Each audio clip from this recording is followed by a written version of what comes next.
The one thing I've learned with athletes over the years, so the difference between me trying to run a park run and not doing that well, but just enjoying it, versus actually the elite athlete, they pay attention to detail, to actually take an interest in your health. So if you've got an interest in exercising and in your jobs and things like that in life, take an interest in all these extra tests.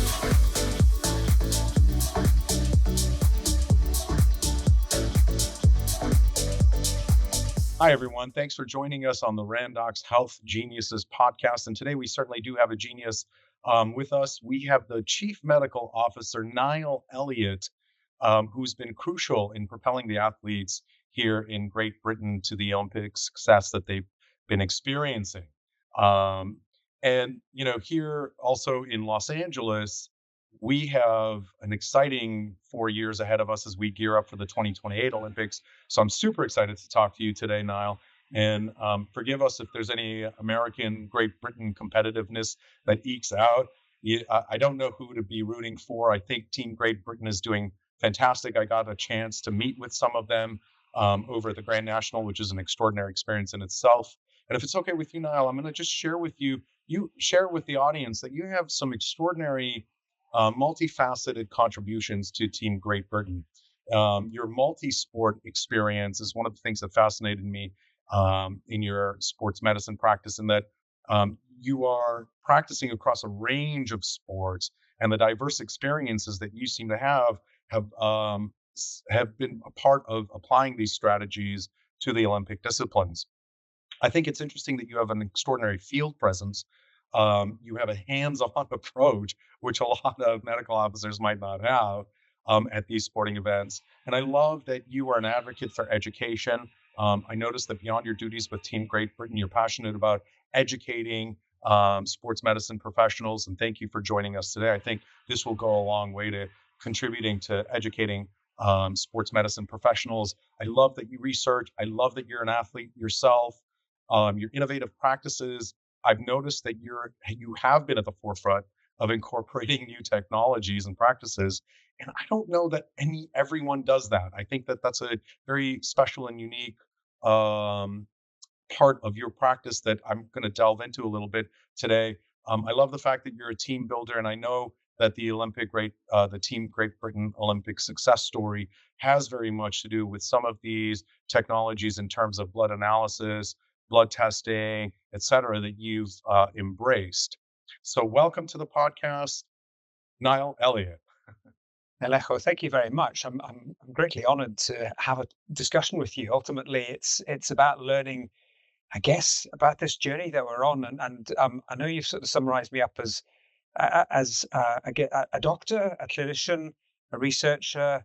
I would hope that most of us that are working in the health field dig into these different aspects of our jobs. We wouldn't be good doctors if we didn't do a bit of research, if we didn't actually, you talk about being an athlete. A cycle, you can guess by what's hanging up behind me here. But I used to ski. I like alpine skiing. I was blessed with having lived in the Alps for many, many years. But actually, more importantly, is actually this journey that I've been on with colleagues, friends. I do talk about my job being a hobby. I'm very lucky to work in this sphere of sport, and actually without patients, doctors would be pretty useless. Without athletes, sports doctors would not have that opportunity to work within this field. So very blessed to work with teams. Paris will be my 10th major international multi-sport event, and you talked about multi-sports there. So I guess my job is not just looking after one single sport, soccer, rugby, track and field, whatever it is. It's actually dealing with all the Olympic sports. So in the UK, we don't have lots of the sports that are necessarily seen across the whole world, but we do focus in on some very high level sports. So cycling, rowing, swimming. We've got some very good success in gymnastics. We're now starting winter sports. We're starting to creep through steadily. So we're steadily getting there. So I'm very lucky to work in this world. Very exciting. Perhaps you want to share a bit of your journey on how you became the chief medical officer for Team Great Britain. What sparked your interest in sports medicine? Well, I guess I alluded to it there. I lived in the Alps when I was a youngster, and skiing and alpine events were always something that I was deadly keen to get involved with. I never really got any success as an athlete. Went into medicine, and I thought, how do I keep going with medicine and sport together? It was very much in its infancy. So I'm 25 years into my career now in sport and exercise medicine. So really important to emphasize the exercise bits. Exercise is good for health.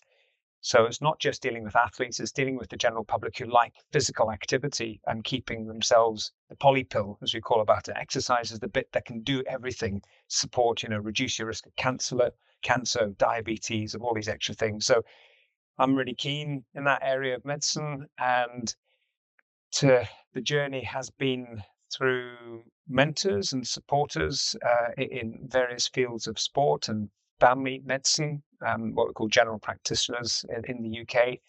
And there's now a specialism within sport and exercise medicine that developed 20 years ago, actually. I'm looking at a picture just above me of me 20 years ago at my first Youth Olympic Festival.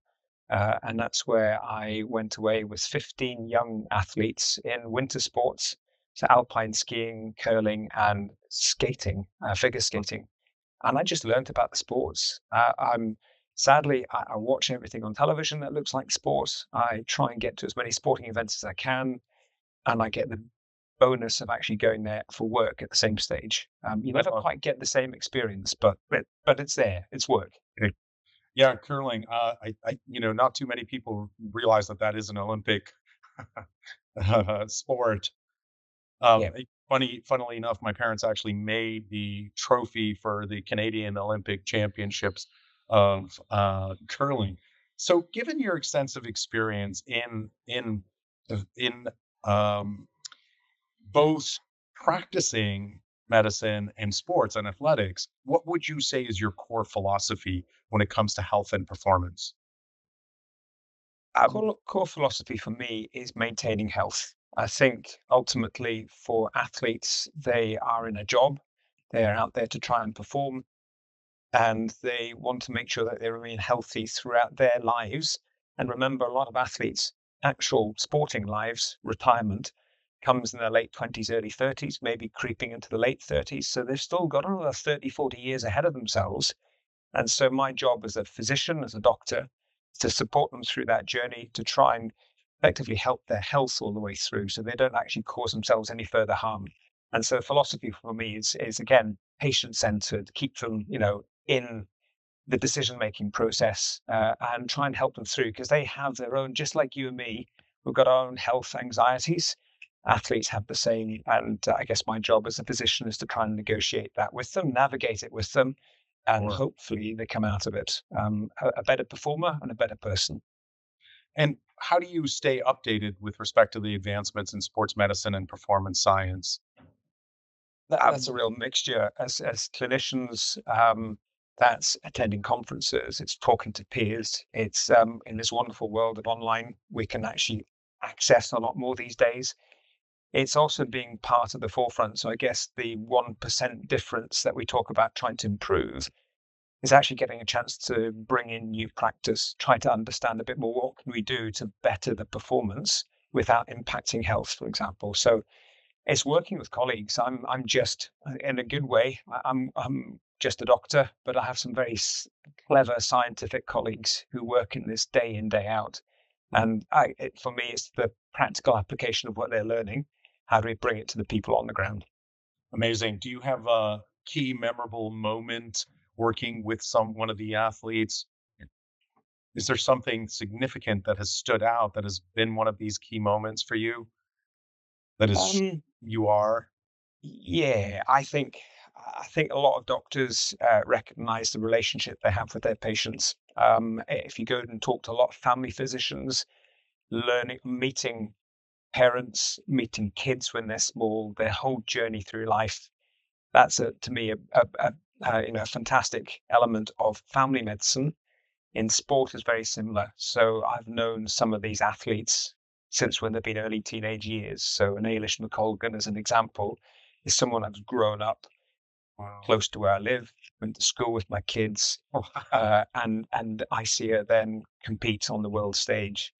She has a mother who's competed at the world stage and won medals. So that journey for me is actually being with the patient, with the athlete. And then when you go, so whilst we're dealing with them day in, day out for the whole season, when we then go to Olympic Games, the familiarity of having your physician with you Sure. helps, I would hope helps the athlete, but actually helps us because we know that journey that athlete's been on, and we try and help them through that difficult scenario of 2 weeks in the pressure cooker of an Olympic Games. Well, and I imagine that it makes your investment in their success all the more important. Speaking of success, what do I understand that blood testing has become an indispensable tool for the Olympic athletes. And can you help us, the layperson, understand why blood testing has become so important? Yeah, I always look at it in three different ways. Effectively, when we first meet an athlete, I'm looking for a baseline. I'm trying to figure out where are they at in their lives, where they started off in their journey. So we meet athletes sometimes when they're teenagers, sometimes they're late developers. They come in their 20s, they've done lots of other sports, and they come and joined a world-class program. So I want a baseline. I want to know where they're starting off from. Mm. I then want to understand how their season goes. So inevitably, a season is a high competition season. There's a qualifying phases before that. There's a training phase before that. How's their body coping with the ins and outs of what the coaches are doing, and how are they coping with the stresses of being an elite athlete? Because it's not like, apologies, you and me. It's not 2 runs a week type thing. Yeah. It's 5 days a week, 7 days a week. It's a constant aspect for their training. Final bit for me, actually, important things, improving health. I want to monitor health. I want to look at health. So I've got performance. I want a baseline. I want to understand how they get on with their performance training aspects. But actually, I'm a doctor and I want to make sure we're not missing out on a health issue. Mm. Brilliant. It seems that some of the advancements in blood testing technology in the recent years have exponentially improved some of our diagnoses. Have you seen any advancements that stand out for you in recent years? Or, I mean, to me, point of care testing is one of the big areas that's changed. So typically, when you go and see your doctor, get a blood sample taken, they take the sample, they package it all up, they post it away, it's sent off to a lab. It takes 3, 4 days to return the result. We're now getting to units that are sitting on the desk or around the corner in the laboratory within your own practice. You've taken a slightly smaller sample, which is always nicer for the patient, but you're still getting the same quality of results that are coming back in. And so you ultimately end up with quicker results, a quicker turnaround for the patient. You can imagine yourself, you don't want to be waiting anxiously for that result to come through the front door with a piece of paper. So technology's come on, quicker testing. The tests are more varied. So we're starting to learn a bit more about certain tests have a bigger impact on health and other tests aren't necessarily as important. Hmm. And we can test a lot more. So what used to be a standard 5 or 6 different elements, all of a sudden you're looking 20, 30, 40, 50 data points across the piece. It's then trying to understand how important that is. I see. And has your relationship with Randox improved some of these advancements? Do you take a smaller blood sample based on the relationship, or is it just universal? Tends to be universal size. So the vacuum system that we have sucks up a certain amount of blood. Sorry, I don't want to sound like a vampire there, but um, the sample taken is needed because occasionally they need to repeat the tests within the laboratories, for example. So they need a big enough sample to do that. You also different parameters are tested in different parts of the blood. So typically, when you take a blood sample, it will either be the plasma bit, which is where you test, and that looks at, I guess, the biochemistry bit of it, but also you can sometimes want to count the individual red blood cells or white blood cells. And so the different additives within the bottles test in different ways. So that technology has changed. That's where the clever scientists come in. And my job is to try and interpret their results as they come out. I think for us, the layperson, we know the plasma and our PRP applications, right? Uh, Yeah. and so that brings us to a good question. How do the tests differ during and after competition? Before, during, and after? Are your tests different?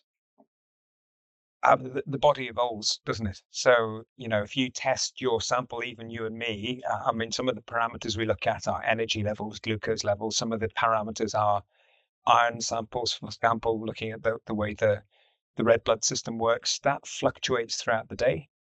So not only do you have the variation as to whether you're doing high intensity training, low intensity training, altitude based training, recovery week, it's Mhm. also what time of day did you actually take the sample. Right. So we're learning a lot more around that piece. And so it does change. And that's the same, doesn't matter who it is. My response to altitude is going to be unique, and I'm going to have to get a sample taken to understand what I'm like at sea level, what I'm like at 2,000 meters altitude, 4,000 meters altitude, how my body responds to that. So yeah, physiologically, we're amazing.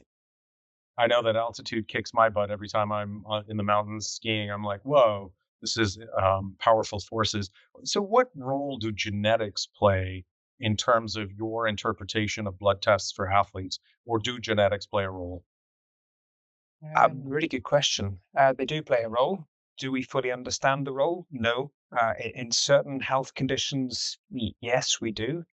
But also, so this is where it's not a linear line, is it? It's not straightforward to just take a blood sugar level or to see how our red blood cells respond to different challenges that they're given, because not only do you have environmental challenges, so your body will respond in different environments, it's how you're made up genetically. You'll respond slightly differently. And that genetic makeup is what you've inherited from your parents, but also is your societal makeup. So your racial background, for example, can have a big impact. So we know there are certain conditions are high in incidence and prevalence. Diabetes in the Bangladeshi and Pakistani societies. We know that sickle cell anemia is higher in Afro-Caribbean societies. So different racial backgrounds that's genetically linked have different elements of that. And then within sport, we then try and understand how you respond to training, how you get through that piece. Yeah, I know for me specifically, I think my family history includes high cholesterol, so I have to bear that in mind every time I do one of our I do the discovery package, which is 80 blood tests, and it really gives me that baseline that you were talking about. Yeah. From there, I can evolve my nutrition, optimize my supplementation or my sleep patterns or what have you, and then I retest at 90 days, and I keep optimizing in that way. So perhaps you could describe some of the specific tests that you, an Olympic medical officer, recommend and what these tests assess. Yeah. So we've picked out three different tests. We've looked at I guess iron metabolism and ferritin. So this is one of the proteins that's sort of based in the body that helps with establishing what's happening with the iron system. Vitamin D, the sunshine vitamin. We're not blessed with a lot of sunshine in the United Kingdom, and glucose, which is your sort of energy, your baseline energy that we have. So within the iron side of it, it's really important for us because it allows us to understand how.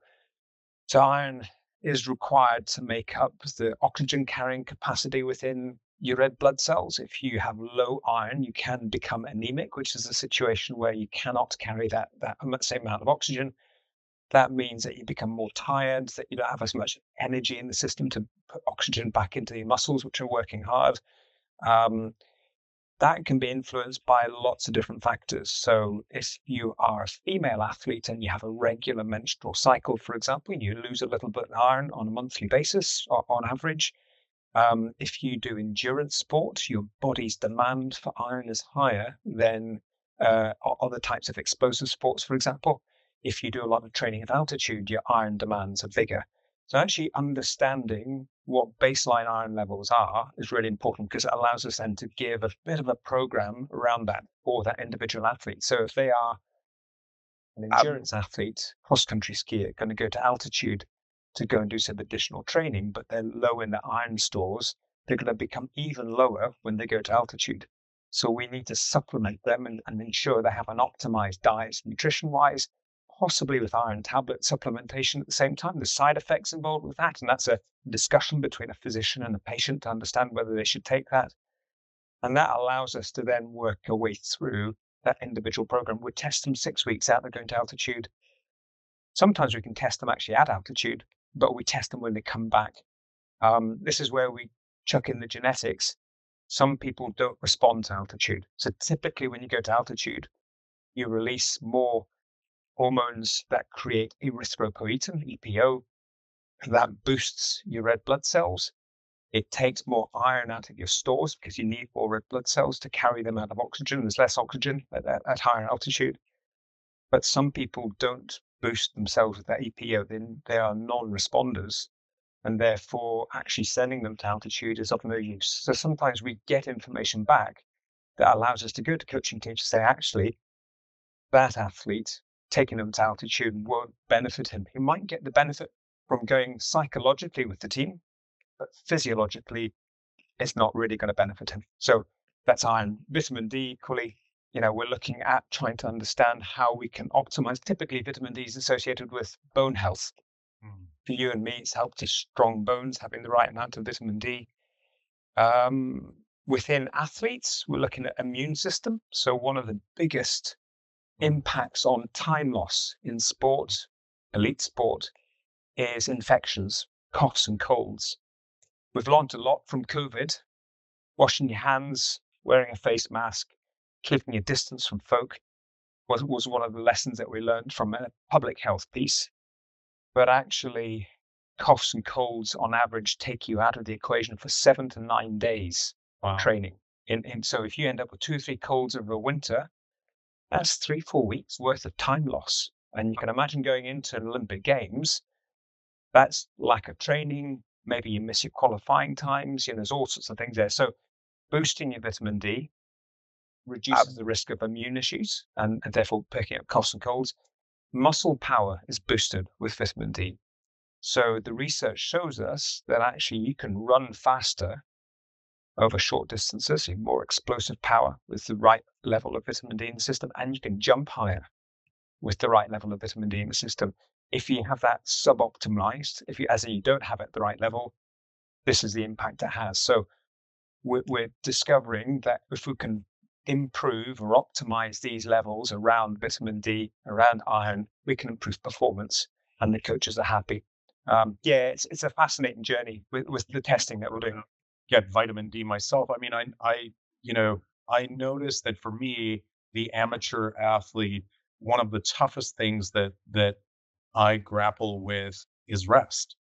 And so to your point, let's say you're feeling a little under the weather, by not having the supplementation and not resting, you lose 2 to 3 weeks. Whereas if you just take that day off, which, as you said, psychologically is a factor, then you can actually maintain a stronger athletic regime. What preventative measures can regular blood testing help in terms of injury prevention? Interesting. Yeah. So, injury prevention is one of those areas it's a golden ticket if you get it right. So we talked about illness. We talked how immune system can be boosted by improving your vitamin D, optimizing vitamin D. Actually, iron is associated with your immune system at the same time.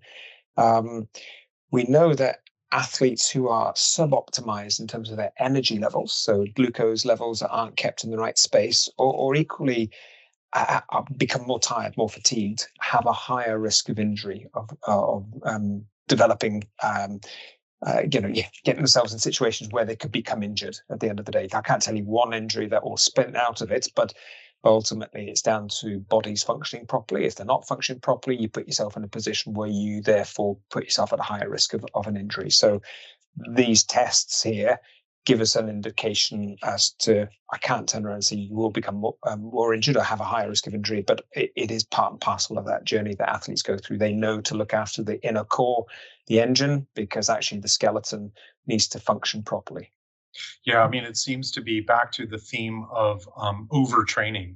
And I know that, many people in my circle don't really realize that you can overtrain, that recovery is a key element to the training process. Do you want to speak to that a little bit? Well, I could talk about relative energy deficiency in sport, or RED-S. This is not a new concept. So if we go back a little bit, we used to call what is known as the female athlete triad, and this was looking effectively at bone health, at energy availability, and also hormonal levels within female athletes in particular. Overtraining, disrupting your hormonal balance can result in poorer bone quality, higher risk of bone stress injuries, actually that's not unique to female athletes. This is actually a parameter across men and women.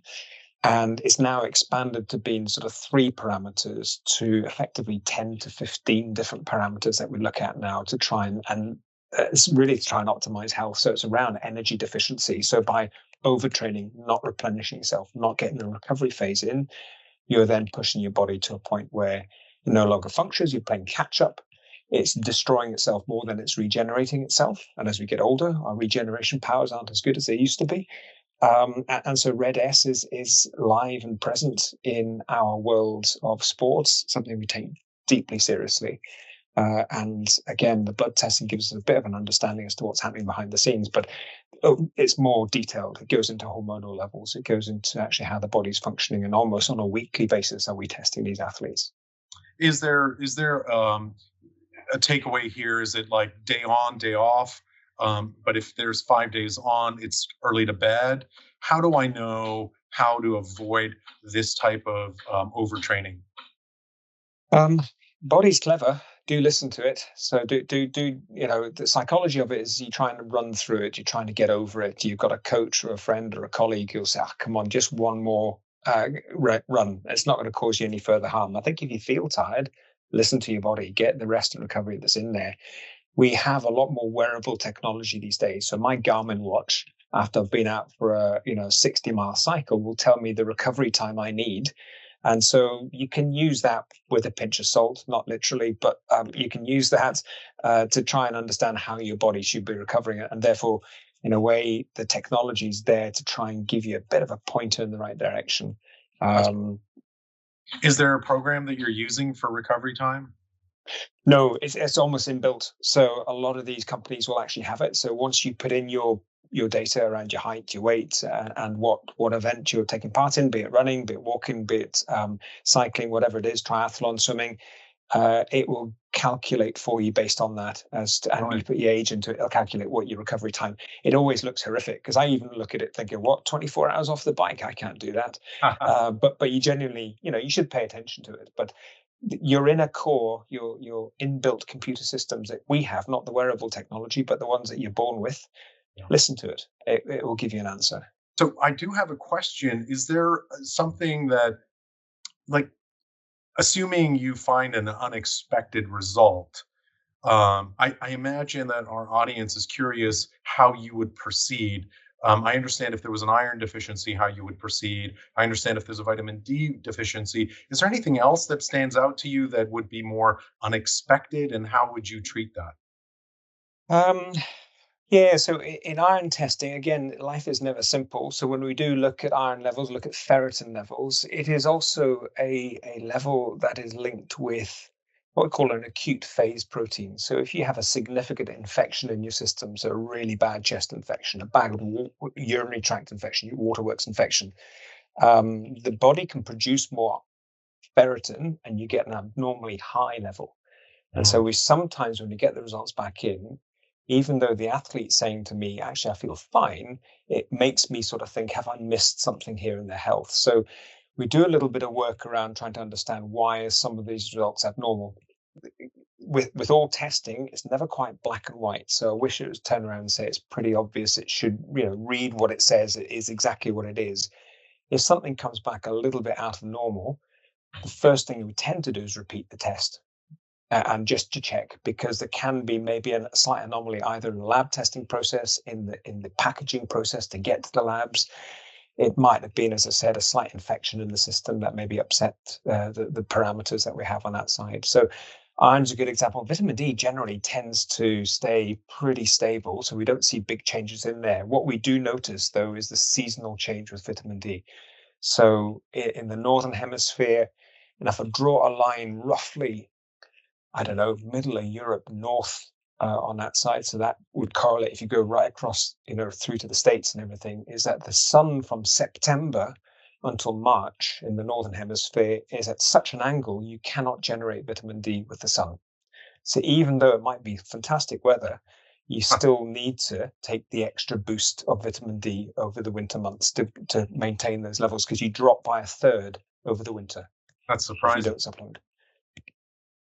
Yeah, it's funny because I know that in the discovery package, we also, if you're training 5 or 6 times a week, you get Yeah. elevated levels that can cause, a panic call saying, "Hey, your heart is under stress." What is that level? What is? Can you talk me through, how performance athletes who are training, perhaps even overtraining, might report a particular range on a blood test that would be alarming as it relates to the heart? Yeah, I think you're probably alluding to an enzyme that we can measure in the blood known as creatinine kinase. Creatinine kinase is a breakdown of muscle. And Yeah. so, if you, like, let's, in simple terms, exercise is good for you, but too much exercise is bad for you. So we'll lay it at that. You will have done exercise sessions where you end up with sore muscles at the end of it. If I measure your blood sample at the end of that, you get a raised CK or creatinine kinase level. Um, and if that's too high, it can cause damage internally to your kidneys, for example. The kidney acts as a filter. And sometimes if you have too much of this in the system, it can just actually gum up the kidneys. That's extreme. We're talking about significant breakdown of muscle in elite athletes who have done ultra endurance. Let's take the armed forces, for example. The guys are out there, you know, tapping out 48 hours of a very difficult run up and down a hill, for example. So you sometimes see their levels significantly high. I think for elite athletes that I'm dealing with, and for us, is that our CK levels will naturally rise after exercise, but not to a dangerous level. However, it's always good practice to follow up with the patient and just check that they're okay, because on a rare occasion, they need to maybe have a second sample taken, or they actually have to have their kidneys checked to make sure they're working normally. It's very rare. We've seen pretty high levels in athletes, and thankfully, they've had no major issues. Yeah, it's the CK levels that always trip me when I get my reports, and I have to assure the doctor or the clinician. I'm like, no, no, no, it's because I'm working out too much. So, how often do you actually test your athletes during an Olympic cycle? Blood tests.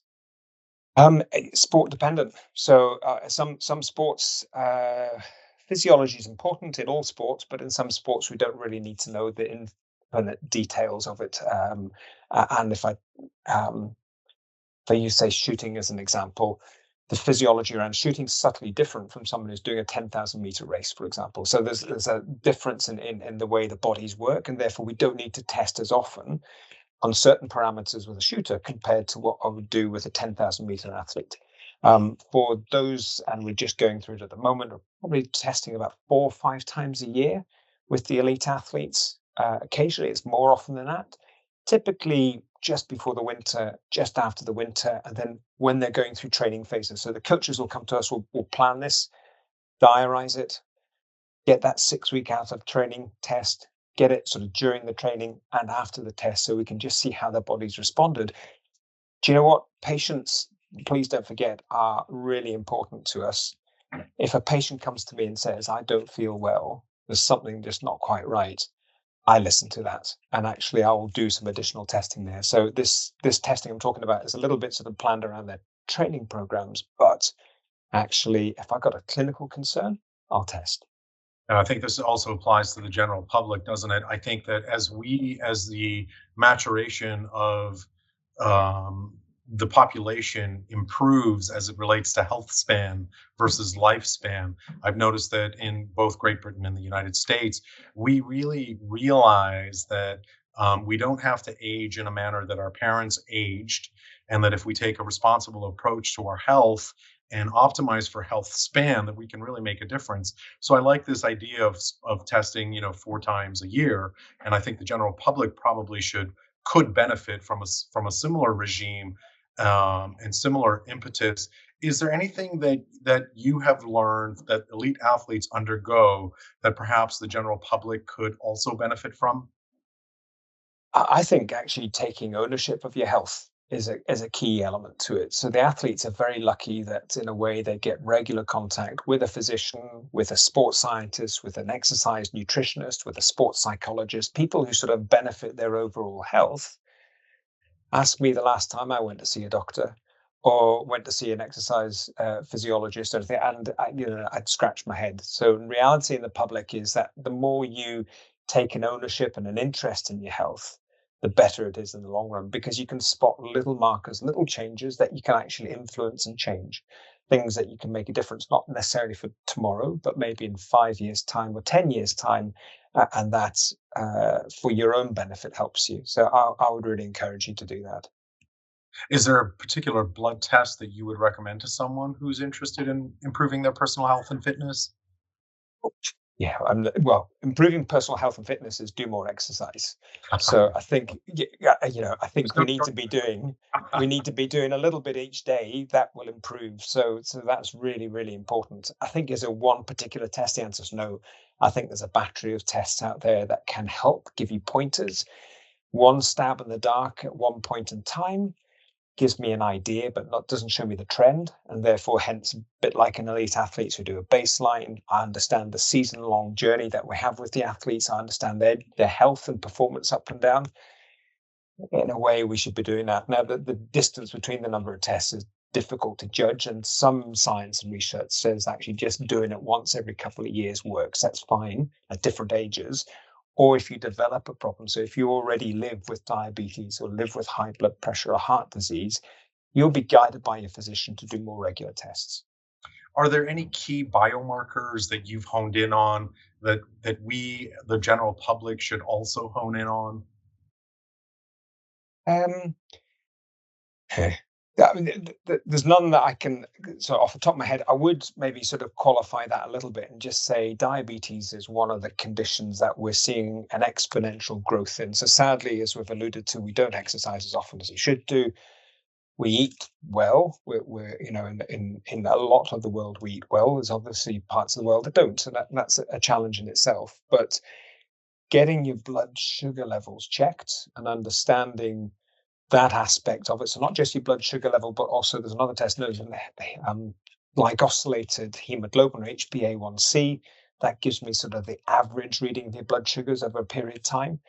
That lets me know where you're sitting at from a diabetes risk. And so we've now developed, and you'll have discovered people talking about, I'm not just diabetic, I'm pre-diabetic. We're starting to use these terminologies of, I'm not quite there, but I've got this condition that might get me there if I don't do something about it. So testing this is really important.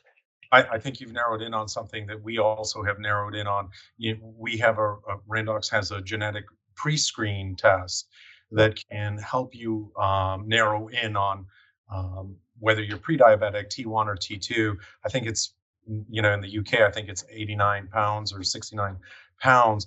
And what an incredible cost-effective tool to help you prevent something that could really be destructive to your lifestyle and health regime. I did also appreciate that you're saying that having a significant swath of data is far more useful than having 10. I know that when I went to my urologist or my doctor, he would run the general 8 panels, and you couldn't really derive any insights from that. And so when I did the Randox Discovery Panel, I got 80 insights, and all of a sudden he had much more data, whether it was the interleukins or the cytokines, and all of a sudden I had a much clearer picture as to what path I had to take in order to help improve my goal, which was health span. I wanted to be one of those 60, 70-year-olds that's vibrant and full of life and athletic, much like yourself, I see.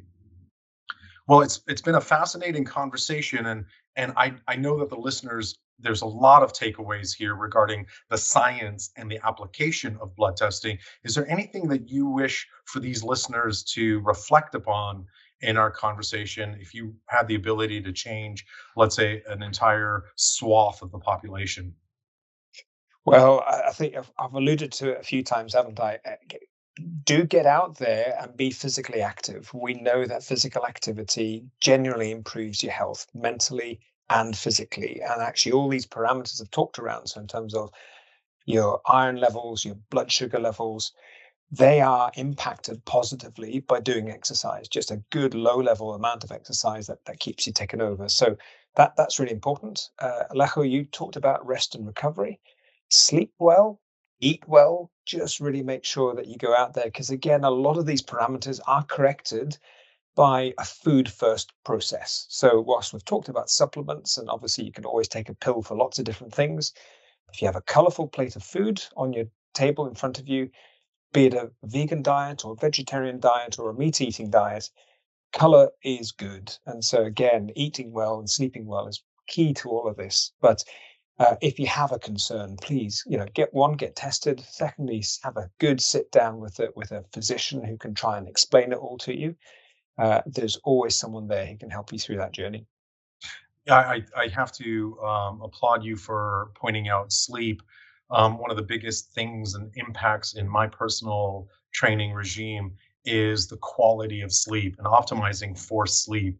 And I'm learning that sleep is genuinely a superpower. So thank you for that advice.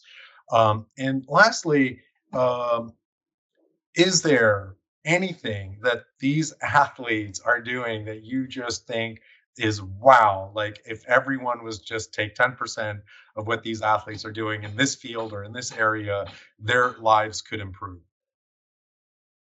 Paying attention to detail. The one thing I've learned with athletes over the years, so the difference between me trying to run a park run and not doing that well, but just enjoying it, versus actually the elite athlete, they pay attention to detail.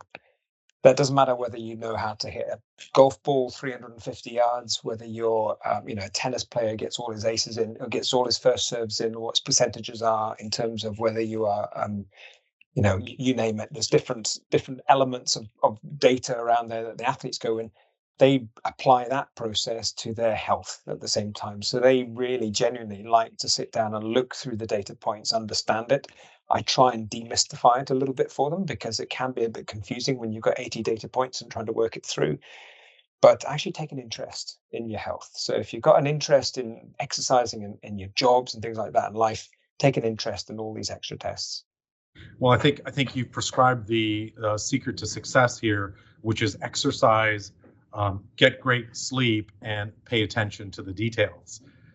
Which again, brings us to our conclusion of our beautiful day. Thank you so much for such a enlightening conversation. I really love the precision between the science of Olympic training and also the practical steps for the general public. I think we can take a lot from this conversation.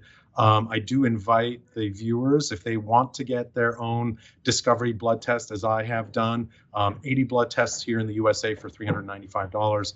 And I believe in the UK, it's £299. And the Randox genetic pre-screen for diabetes. We'll put links in below.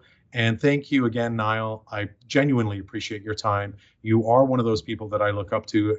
The combination of both athletics and science is not easy to undertake, and it is somewhat my own personal journey as well. So I look up to you. Thank you again for today.